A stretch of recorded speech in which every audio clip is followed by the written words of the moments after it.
Hey everyone. Thought we would take a walk around today. Um, some things are looking really good, other things not so great, but it's kind of peak gardening season, and I had a chance to go through and weed. I've been weeding all morning, and so it's looking a little better. Now you can see our burn pile right there is completely full of weeds. They really got away from me in July, but we have some cooler weather now. It's not 102 like it has been, so it's been nice to just be outside for a little bit and kind of concentrate on things that have been bugging me. Um, so on this side, all of that, I don't know if you remember last time, it was like almost completely full of broccoli and cabbage. That has finally all been harvested. We still have a ton of cabbage in our fridge. We've been eating it like crazy and trying to find all these creative ways to get through it. But yeah, I definitely overplanted cabbage, so lesson learned. Um, and one of the problems with having all of that cabbage and broccoli is that it took forever to mature, and then my peppers were just sitting and waiting. They were just in their little containers for way too long. I planted peppers probably 3 weeks later than I normally would. So a lot of these are still quite small compared to where they've been in previous years. And we'll definitely get some peppers, but probably a smaller harvest than I've had in the last couple of years. I've had a really good pepper harvest in the last 2 years, and so it might not live up to that. But another kind of sad note, so these two trellises here are empty. They were covered like this one just up until a couple weeks ago. They got squash vine borers despite my vet wrap. I'll show you my internet hack for squash vine borers is this little green wrap around the base is supposed to protect it from borers chewing into the stem and killing them. And I actually had it on two of these other trellises, and they still died on me. So I'm not really sure. I couldn't tell you why it worked on that one and not on the other two. It doesn't really make any sense to me, other than that one is just a survivor. So I'm on the lookout if anyone knows of any like foolproof ways to keep squash vine borers off. I would love to hear it, because I definitely have them in my garden, and once they're here, they're really hard to get rid of. So you kind of have to do your best to just prevent the little larvae from boring into the stems. But I ended up doing this last year too. I replanted the squash, mid-July, and then I ended up with a lot of really immature pumpkins when the first frost came in October. So, I mean, I don't have a lot of hopes that that will produce much, but I just was so annoyed and angry that it took these big, these trellises, this whole tunnel was like gorgeous, filled with green, and then they just completely died on me, and I was so mad. So I replanted them, but yeah, we'll see what actually happens. And then on this side, we've got tomatoes, which are looking really good, and we actually have a lot more tomatoes this year because it was so cool in June, much cooler than normal for June, and so it allowed these tomatoes to set a lot of early fruit, which is not typical, at least not in the last couple of years for us. It's been so hot in June that the plants just put on a lot of vegetative growth, and then they don't actually set fruit because it's too hot. But we do have fruit this year, so I think we're going to have a pretty good tomato year. I've got a couple Boston pickling cucumbers on this trellis that are absolutely loaded with flowers, and they've been putting off a ton of cucumbers.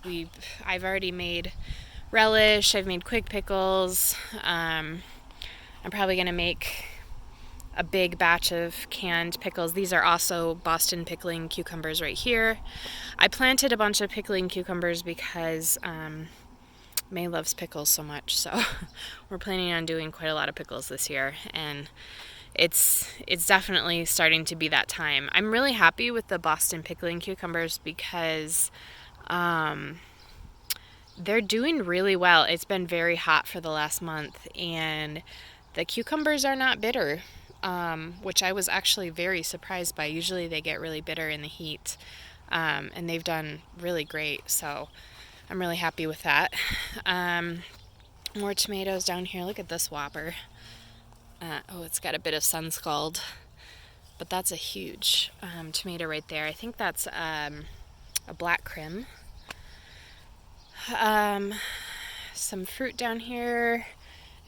I haven't gotten many ripe tomatoes yet.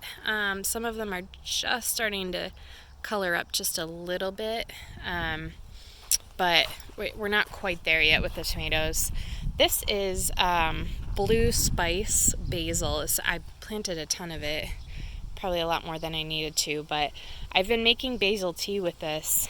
The smell, even me just like touching it briefly like that, like it perfumes the air. It's got this really like vanilla spice, like it's a really, really interesting basil. I haven't cooked with it a ton yet, but this is a good one to plant if you want to like experiment with different basil flavors. And then this is just a Genovese, just a kind of standard Genovese basil, which is looking really healthy, doing really well. More peppers, and then I planted carrots using the cornstarch slurry method, which if anyone wants to hear about that, let me know. It is very, very difficult to germinate carrots here in the heat of summer, and so I'm blown away with how well these are coming out. And I did more carrots that are coming up here and there in the middle of this bed. So that's a win for sure, because that's tough to do in the summer heat. And then that means we'll have carrots here in the fall. And then over here, some more peppers. Kind of as we go down the beds, these peppers were planted a little earlier and are farther along. More cucumbers on this side of the giant pumpkin trellis. So we've got Marina di Cayoga pumpkin up here. I have to kind of rope them on so that they don't, they're heavy and they'll fall off if I don't secure them in some way. And then I think one of these is a Boston pickling and the other one is a silver slicer, which does these kind of lime-ish white cucumbers. These do not get bitter in the heat. They're a really, really good cucumber. If you are looking for a really reliable, like, heavy producer that doesn't get bitter, this silver slicer, I can recommend that for sure. And then this pepper bed was planted the earliest, and you can tell like that has, so much of gardening is about timing just as much as it is about soil and watering right, and getting the right varieties for your area, et cetera. Like, so much of it too comes down to just timing, planting things when they should be planted, and not too early, not too late. So anyways, that's something I struggle with, and I'm learning every year and making mistakes every year. And just when you think you get things dialed in, the weather throws a curveball at you. So this was another trellis that the squash vine borers killed my big beautiful pumpkin vine, so I replanted one. Over here, this bed, so frustrating. So last year I had major issues with this bed. Everything that was planted in it, all the tomatoes, were extremely puny and just grew really slowly and looked really poor. And I think it was because whatever I amended it with, whether it was horse manure or My neighbor sometimes gives us yard clippings from his yard. I think whatever I mended it with had some herbicide in it. And so I thought, well, surely it's not going to be a problem again this year, because now it's been 2 years. And these tomatoes are doing okay, but they're way, way behind the tomatoes that are just right next door to it. And these were planted at the same time.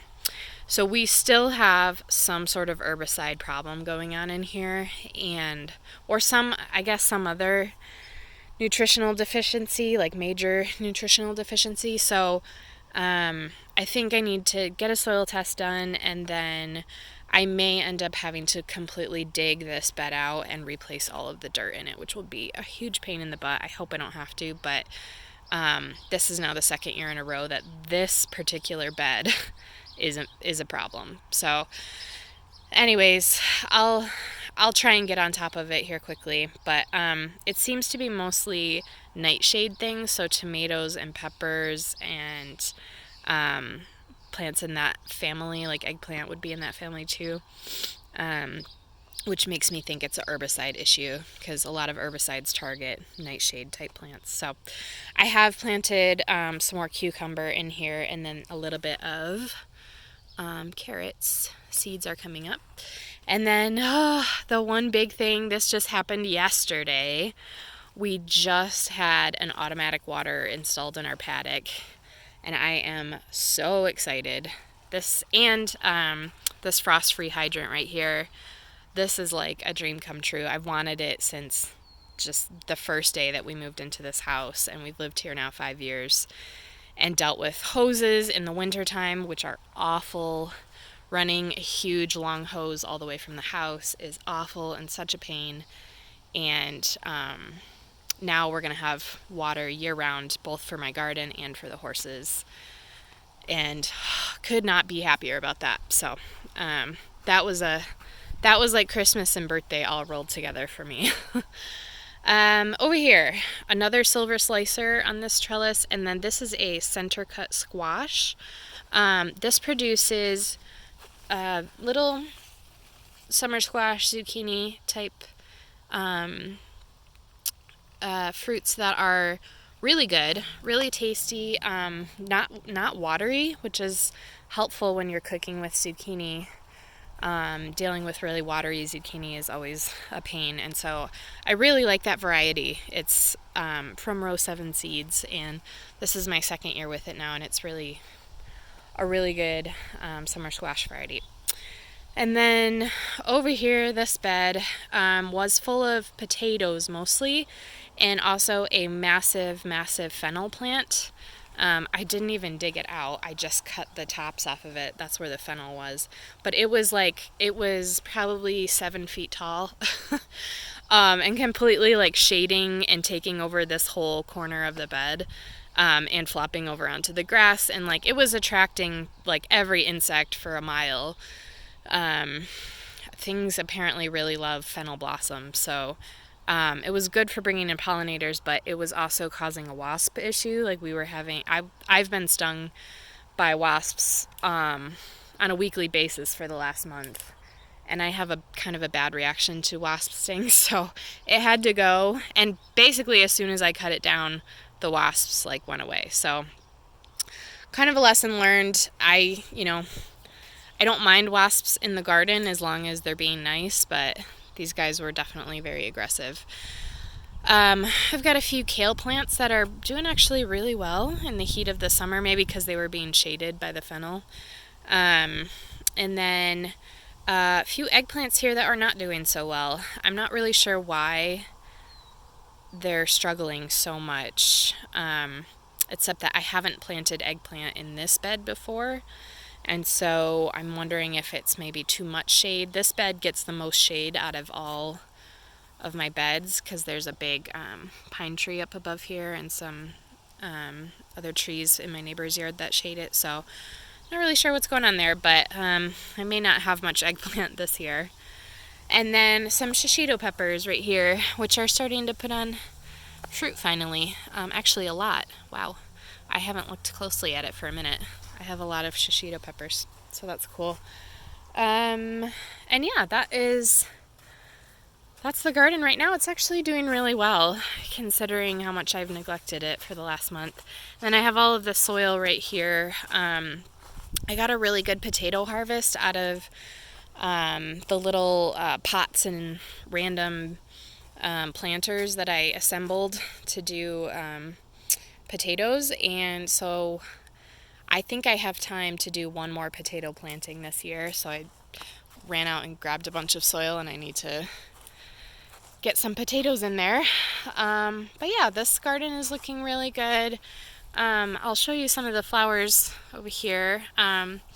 This hedge of hydrangeas, this variety is called Firelight, is finally looking like I put these in the ground in 2021, and for 2 years they were puny and they didn't bloom and they looked really bad. I was really considering like just pulling them out and putting something else, but this year they're finally taking off. I can see like the potential that this might actually look good, look like the hedge that I wanted at some point.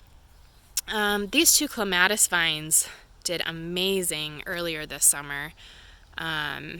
They were absolutely covered in purple flower. It was really pretty, but they've gone out of bloom. I don't know if they'll bloom again this year or if they just bloom once. This bed's looking nice.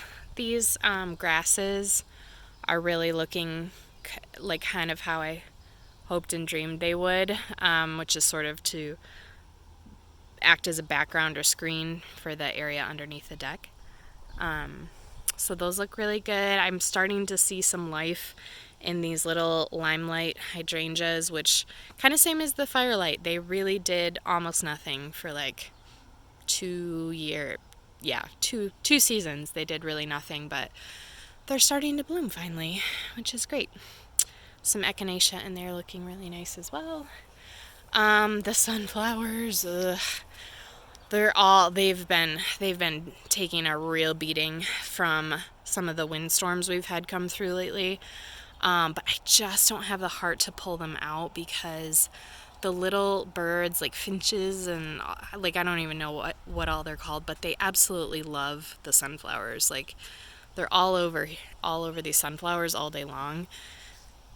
And so like I really want to pull them out because they look a mess, but the birds really like them too, so it's kind of hard to do. I've got some really pretty Heliopsis that's blooming really nicely this year and is a good, I think it's called Tuscan Gold or Tuscan Sun, I can't remember, but they've been blooming really steadily for like 2 months now. And they just are a good solid performer, so I'm really enjoying those. And then over here, this is looking really nice. I love these alliums. These are Millennium alliums, ornamental alliums, and they are just so pretty this time of year. They complement the echinacea so nicely. This mix right here of the echinacea, the alliums. These are Firelight Tidbit, so they're basically a dwarf version of the Firelights that I have behind the garage. They're finally starting to look good, and the grasses, like just this combo right here, like I really love it. Oh, and the verbena, I don't know if you can see that. The tall verbena, just that kind of like airy purple flower up top. I love that look. The Gara is still looking pretty good. A little wiry, but it's still got a lot of blooms on it, so I'm not going to cut it back just yet. This kind of feathery white plant is catmint. No, sorry, yes. Not catmint. I'm forgetting the right term for it. Can't remember. More alliums. I just planted this echinacea, so it's looking quite sad because I planted it like on a 100-degree day. So it probably needs like a lot more water, but it's a Cheyenne Spirit, which I think is actually a mix echinacea, so you can get like reds, oranges, and yellows. But the ones that I found at lows were kind of a buttery yellow, which I really like. Not a ton happening down here. I've pulled out some stuff that was not performing well and looking really rough, and so I might kind of revamp this section because there's not a whole lot going on here other than a few phlox that are coming up here and there, but they're not looking super great. They might be getting just too much heat in this area. Phlox is a little sensitive. More Gaura down here. The lavender hedge is done blooming, so it got all cut back, but it was absolutely glorious for about, 2 weeks. It was really pretty. The lavender is filling in so nicely. I'm trying to think if there's much up here to really see. There's not a whole lot. Some of the sedum is kind of getting ready to bloom, but not there yet. There is some, there are cosmos up there. The rose bush is kind of done blooming. And yeah, there's not a whole lot in bloom after a month of 100-degree days every day, so I'm pretty happy with how it looks despite this super intense heat that we've had. I've been trying to keep after the weeds, but it's really tough. And yeah, so that's how everything's looking right now. Even my planters are still doing okay despite the heat. So yeah, that's the garden right now, and thanks for coming along with me. I'll probably get in one more video here before the end of the season, maybe sometime in September. But yeah, thanks for following along, everyone. See ya.